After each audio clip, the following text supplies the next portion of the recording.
সারাদিন ফোন দিতে দিতে অস্থির হয়ে গেছি। কোথায় গেছিলে, কার সাথে ছিল, সত্যি করে বলো। যেদিকে তাকাই সেই দিকেই শুধু তোমাকে দেখি, মনে হয় আমি তোমার প্রেমে পাগল হয়ে গেছি।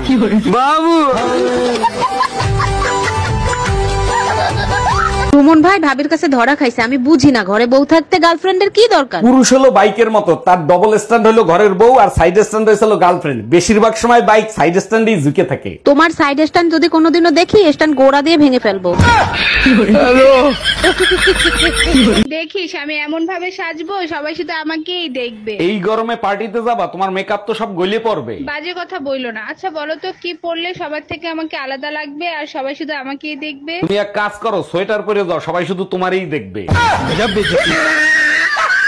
ভাবি, আমার সোনা বউকে খুঁজে পাচ্ছি না, সে কি আপনাদের বাসায়? মন থেকে বলছি ভাই, আপনার মতন স্বামী যেন প্রতিটা মেয়ের ভাগ্যে জোটে। নিশ্চয়ই আল্লাহ আপনার দোয়া কবুল করবে। আরে ভাই, আপনার বউ তো 6 মাস আগে মারা গেছে, প্রতিদিন কেন জিজ্ঞেস করেন? বারবার শুনলে কলিজাটা জুড়াইয়া যায়।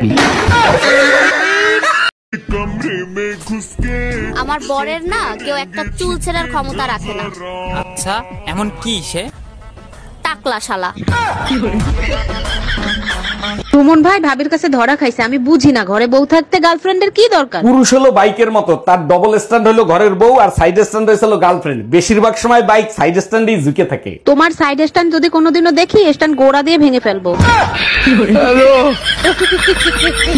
দেখিস আমি এমন ভাবে সাজবো, সবাই শুধু আমাকেই দেখবে। এই গরমে পার্টিতে যাবা, তোমার মেকআপ তো সব গলে পড়বে। বাজে কথা বইলো না। আচ্ছা বলো তো, কি পরলে সবার থেকে আমাকে আলাদা লাগবে আর সবাই শুধু আমাকেই দেখবে? তুমি এক কাজ করো, সোয়েটার পরে যাও, সবাই শুধু তোমারই দেখবে।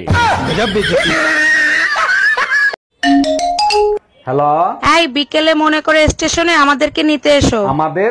তোমার সাথে আবার কে আসতেছে? আম্মার শরীরটা ভালো না, তাই আম্মাকে সাথে করে নিয়ে আসতেছি। তার মানে ঝড়ের সাথে বজ্রপাত হবে? বাসায় আসি তখন বুঝবা কি হবে। Bye bye. এই, তোমার সাথে তো আমার এরকম কথা ছিল না। বুঝলাম না কিরকম কথা। বিয়ের আগে তো বলছিলে দুপুরের খাবারের দুটো অপশন থাকবে। বলছিলাম তো, কি হইছে? তা এখন শুধু ডিমবাজি কেন? অপশন এখনো দুইটাই আছে, খাইলে খাও, না খাইলে না খাও। আচ্ছা, গরমের ভিতরে কি করলে শান্তি এবং আরাম পাওয়া যায়? লেবুর শরবত, বেলের শরবত আর আইসক্রিমে অনেক শান্তি পাওয়া যায়। হ্যাঁ, শরীর ঠান্ডা থাকে। আর তুমি কিসে শান্তি পাও? তুমি বাপের বাড়ি গেলে। ও আচ্ছা, কি বললা তুমি? এই জানো, ওই যে টমটম কোম্পানি সিগারেট আছে না, ওই কোম্পানির সিগারেট খেতে গিয়ে একটা ছেলে মারা গেছে। কি করে? আরে সিগারেটের মধ্যে তামাক ছিল না তো, বারুদ ছিল। তারপরে ওই কোম্পানির মালিক ওদের ফ্যামিলিকে 2 কোটি টাকা দিয়েছে। তো তুমি কোন কোম্পানির সিগারেট খাও? আমি আবার সিগারেট খাইনি, আমি তো ছেড়ে দিয়েছি। তুমি সেদিন বারণ করলে না, আমি তারপর থেকে একটা সিগারেটও খাইনি আর। কাপুরুষকে টাকা তোর লজ্জা লাগে না? বোর কথায় উঠিস বসিস, হ্যাঁ? তোর লজ্জা লাগে না? একেবারে গেল তোমার 2 কোটি টাকা। কতবার দুনিয়াতে জান্নাত জাহান্নাম দুইটাই যদি থাকতো, তাহলে মানুষ এত খারাপ হতো না। আরে বোকা, জান্নাত জাহান্নাম দুইটাই আছে, তুমি দেখতে পাও নাই, তোমার ব্যর্থতা। আচ্ছা, তুমি কোথায় দেখলা জান্নাত জাহান্নাম? মায়ের কাছে জান্নাত আর বউয়ের কাছে জাহান্নাম। এই কি বললা তুমি?